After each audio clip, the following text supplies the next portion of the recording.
Olá, cidadãos de Israel. Quero lhes dar uma breve atualização diária e também responder às principais perguntas que vocês me fazem. Vou tentar fazer isso diariamente, não prometo, mas com a maior frequência possível. Então, antes de tudo, a primeira pergunta que chega: por que agora? Então, não é agora. Na verdade, essa é uma diretriz, uma orientação que eu dei à liderança de segurança há mais de meio ano, em novembro de 24. Eu a tenho aqui comigo. É basicamente uma diretriz para eliminar o programa nuclear iraniano. Essa diretriz veio pouco tempo depois da eliminação de Nasrallah. Estava claro para mim e também para outros que com a eliminação, com a quebra do eixo iraniano, que era uma das bases para a destruição de Israel, o Irã avançaria rapidamente com seu programa nuclear. E foi exatamente isso que eles fizeram. Eles avançaram rapidamente, com passos claros, que nós identificamos em direção à militarização, ou seja, a criação de armas, bombas atômicas de fato. Não apenas material físsil, mas o elemento importante e essencial de criar um sistema de armas para esse material físsil, e era necessário agir. Eu defini a data de execução para o final de abril de 2025. Por vários motivos, não foi possível realizar exatamente nessa data, e a data precisa foi definida por recomendação das Forças de Defesa de Israel, em consulta minha com o chefe do Estado-Maior e o ministro da Defesa. E assim marcamos o dia que escolhemos. Então, antes de tudo, isso não aconteceu por acaso e não aconteceu por motivos secundários. Isso aconteceu por um motivo claro. Como eu disse na reunião da liderança de segurança, eu afirmei que se o Irã tiver uma arma nuclear, simplesmente não estaremos mais aqui. Não existiremos aqui. E por isso esse é o objetivo principal. Não é o único objetivo, porque ao mesmo tempo eles também avançaram com o programa de mísseis balísticos deles. E depois que prejudicamos o ritmo desse avanço, a reconstrução desse sistema após nosso ataque no Irã, também aqui eles vieram para acelerar isso e criar uma estrutura que produza 300 mísseis balísticos por mês. Isso significa que em 3 anos serão 10 mil mísseis e em 6 anos 20 mil mísseis.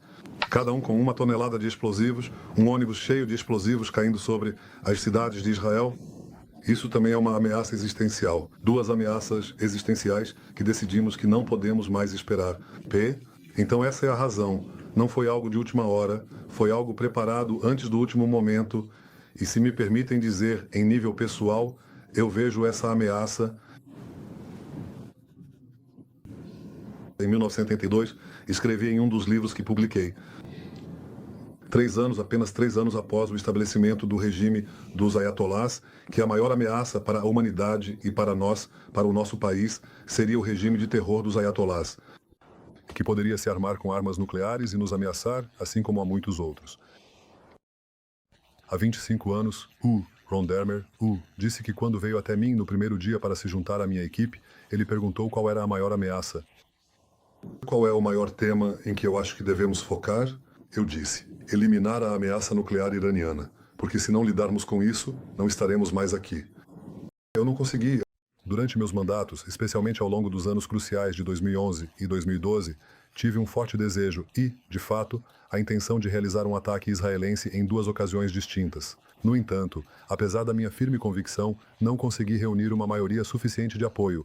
Felizmente, essa situação desafiadora e restritiva mudou significativamente agora. Acho que hoje, e digo isso ao saudar a mudança que ocorreu em nossa liderança de segurança, pessoas expressaram suas hesitações, principalmente sobre 2 coisas importantes. Primeiro, em relação às nossas capacidades gerais, e segundo, ao preço substancial que, no final, teremos que pagar, porque sempre há um preço a ser pago. Eu sempre digo que não existem guerras gratuitas, nem almoços gratuitos. Essa questão foi respondida semana após semana, dia após dia, com um trabalho incrível, não tenho outra palavra, da Divisão de Inteligência, do Mossad, da Força Aérea, das Forças de Defesa de Israel. Um trabalho incrível, cujos resultados vocês viram ontem ou hoje de manhã, se preferirem. Isso é algo incrível. Então isso eliminou as dúvidas em relação às capacidades. Quanto ao preço, como já disse anteriormente, haverá um preço. E também estamos nos preparando para reduzi-lo de várias formas que não vou detalhar completamente aqui neste momento. Mas é importante para mim reduzi-lo com a ajuda de vocês, cidadãos de Israel.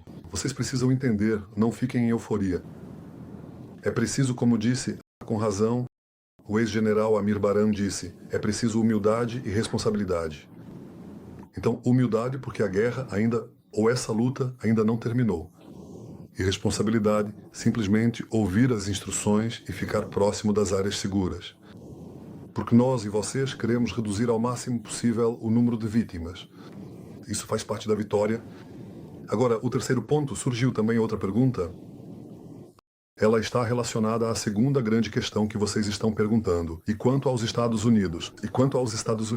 Os Estados Unidos estão deixando vocês sozinhos? Os Estados Unidos estão contra? Os Estados Unidos estão com vocês? Ou, então, antes de tudo, quando essa questão foi levantada no gabinete, não era uma opção para nós. Se não recebermos o apoio americano, então não atacaremos. Se não atacarmos, de outra forma, isso não daria certo. E por isso, mesmo que não seja perfeito, é preciso fazer isso, porque eles são obrigados a mudar a direção do armamento do Irã, tanto em armas balísticas quanto em armas nucleares, o que de fato significaria o fim completo de Israel. Mas eu disse o seguinte, o apoio americano, ou pelo menos o foco americano, é algo muito desejável. E eu disse, deixem isso comigo e com o ministro Dermer. Estivemos em contato com eles em muitas conversas, e por essa razão também em reuniões, nem todas públicas, e isso, é claro, é muito importante e relevante para a situação atual. A posição dos Estados Unidos, deixo isso para os Estados Unidos. Nós os informamos com antecedência. Eles sabiam sobre o ataque. O que eles farão agora? Deixo isso para o presidente Trump. Ele toma suas decisões de forma independente e não pretendo falar por ele. Ele faz isso de maneira muito convincente e muito firme. Ele disse, o Irã não pode ter armas nucleares, não pode ter capacidade de enriquecimento. Acho que com isso ele expressou plenamente a política americana, a implementação dessa política. Isso, é claro, é um direito exclusivo dos Estados Unidos. Devo dizer, a respeito de direito exclusivo, que conversei com líderes, falei com o primeiro-ministro da Índia, Modi, meu amigo, Narendra Modi, com outro amigo, o chanceler da Alemanha, Friedrich Merz, e também com aliados que já nos ajudaram no passado, o presidente Macron da França, e também com o primeiro-ministro do Reino Unido, Starmer, e realmente ouvi a mesma coisa de todos eles. Eles reconhecem plenamente nosso direito inerente à autodefesa, de nos protegermos contra todas as ameaças existenciais. Todos entendem isso, eles compreendem isso. E, claro, também conversarei com outros, com o presidente Putin e também com outros líderes. Então, antes de tudo, há um reconhecimento disso. Agora surge outra pergunta. Quanto tempo isso vai durar? Não posso dizer aqui. Não quero dizer, mas já afirmei isso. Isso vai durar o tempo que for necessário para recuar e eliminar a ameaça o máximo que pudermos, pelo tempo que for preciso. Me perguntaram, mas o que vai acontecer com a instalação subterrânea, aquela debaixo da montanha e quanto aos outros elementos? Não vou entrar em detalhes aqui. Não posso e não quero detalhar todas as nossas opções. Precisamos lidar com o máximo que pudermos, de fato, tanto com o programa nuclear, quanto também com os alvos de produção de mísseis balísticos, além disso. Quero enfatizar algo aqui, cuja falta de compreensão é preocupante. Claro, estamos tentando ativamente atingir os lançadores de mísseis e os mísseis que estão sendo disparados contra nós neste momento. Mas o principal objetivo da operação é, acima de tudo, lidar com a capacidade de produção de mísseis futuros. Dos milhares de próximos mísseis, das dezenas de milhares de próximos mísseis e toda a infraestrutura de produção lá em cima, destruindo. Pretendemos, de fato, atingir a existência dessa capacidade de forma alguma, um objetivo menos importante. Bem, estamos lidando com essas questões. E a última pergunta, pelo menos para hoje, certo? O que é o contra-ataque? Haverá um contra-ataque? E eu digo a vocês, haverá. É preciso entender, certo? Nós atingimos. Quero dizer a vocês, nós causamos um impacto incrível, um golpe inicial muito bem sucedido. Nós atingimos uma parte significativa do alto comando iraniano, uma parte importante e de liderança dos cientistas nucleares que lideram os projetos de criação de armas nucleares. E nós fizemos isso. A Força Aérea e a Inteligência Militar fizeram aqui um trabalho verdadeiramente heróico, em tempo real. Também estamos agindo contra a defesa aérea deles, ou seja, do sistema de defesa antiaérea deles. Nós destruímos Natanz, a fábrica de destruição, a maior usina de enriquecimento deles, a maior de todas. E ainda temos outros alvos, mas uma das coisas que isso gerou foi, obviamente, surpresa. Eu disse ao presidente Trump quando conversamos, a surpresa é a essência do sucesso. Ou seja, a surpresa é o fator central do sucesso. Vimos isso nos beepers e vemos isso também hoje. Esse ataque que realizamos é um dos ataques, talvez um dos únicos do seu tipo na história, em uma escala muito maior, com poder de fogo muito superior ao dos beepers, e isso também será estudado futuramente. Isso, obviamente, criou uma situação de caos no Irã. Neste momento, eles estão se organizando para isso, mas é preciso supor, e vocês também devem supor, imagino eu, que haverá um ataque contra nós. Pode ser um ataque ou ataques em ondas muito severas. E peço novamente a vocês que cada um contribua no que diz respeito a si mesmo, à sua família, ao seu entorno, deem o máximo para entrar nos espaços protegidos. Nós também agiremos de outras maneiras, mas façam isso e juntos podemos alcançar aqui uma virada histórica. Na reunião de outubro, parecia que estávamos diante do extermínio por causa do eixo iraniano, por causa desse assassinato insano.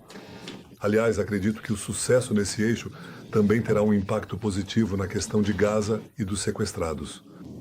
Mas o que estamos tentando fazer aqui, na verdade, é eliminar o eixo e já fizemos coisas incríveis juntos. Nós colocamos o Hezbollah de joelhos, atingimos duramente o Hamas e ainda